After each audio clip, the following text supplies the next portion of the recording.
بسم اللہ الرحمن الرحیم۔ آج پوری دنیا میں ورلڈ بک کا ڈے جو ہے وہ منایا جا رہا ہے، اور پاکستان میں بھی جو ہے وہ اس کی اہمیت کو اجاگر کرنا چاہیے کہ ہمیں کتاب سے،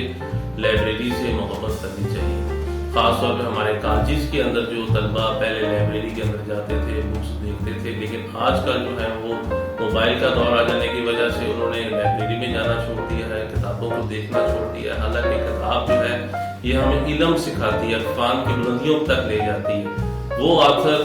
جو آنے والی نسلوں کے لیے لکھ رہا ہوتا ہے، کتاب کے اندر جو ہے وہ اپنے الفاظ لکھ کے اپنے آپ کو امر کر دیتا ہے۔ آنے والی نسلیں جب اس کو نہیں دیکھتی تو ظاہری بات ہے وہ ایک جنریشن گیپ آ جاتا ہے، اور ہمیں نہیں پتہ چلتا ہے کہ ہمارے سابقہ دور کے اندر جو لوگوں نے اپنی تحریریں لکھی ہیں، جو ریسرچ کی ہے، جو خیالات کی ہیں، وہ آنے والی نسلیں نہیں پڑھ سکتی، تو پھر ظاہری بات ایک جنریشن گیپ آ جائے گا۔ آج کل کی جو جنریشن ہے وہ موبائل پہ ہی جا رہی ہے، اور واٹس ایپ پہ اور فیس بک پہ زیادہ توجہ دے رہی ہے، حالانکہ انہیں لائبریریوں کے اندر جانا چاہیے۔ وہ تمام کتابیں جو ہمیں علم کی بلندیوں تک لے جا سکتی ہیں ان کو جو ہے وہ دیکھنا چاہیے، ان کو پڑھنا چاہیے، اور پھر جو ہے وہ ریسرچ کرنی چاہیے۔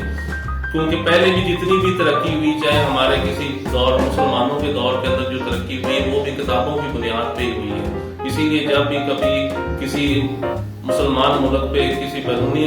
قوت نے حملہ کیا ہے تو وہ سب سے پہلے ان کی کتابوں کو جلاتے تھے، سب سے پہلے وہاں کے علماء کو جو ہے وہ تباہ کرتے تھے تاکہ ان کو علم سے دور کیا جائے۔ تو آج کل جب کہ ہمارے پاس وسائل ہیں، لائبریریاں موجود ہیں کالجز کے اندر، لیکن طلبہ جو ہے وہ وہاں پہ نہیں جا رہے اور ان کو کتابوں کو نہیں دیکھ رہے، حالانکہ ان کو یہ پچھلے کئی سالوں کی ریسرچ جو ہے وہ ایک بک کے اندر جو ہے وہ مل سکتی ہے۔ تو کتابوں سے طلبہ کو محبت کرنی چاہیے، اور یہ ورلڈ بک ڈے منایا جا رہا ہے، اس کو صرف ایک دن کے طور پر نہیں، اپنی ساری زندگی کا جو ہے وہ اثاثہ بنا کے کتاب سے محبت کرنی چاہیے، اور زیادہ سے زیادہ جو ہے وہ کتاب پڑھ کے لائبریری سے اندر ریسرچ کر کے آگے سے آگے جانا چاہیے۔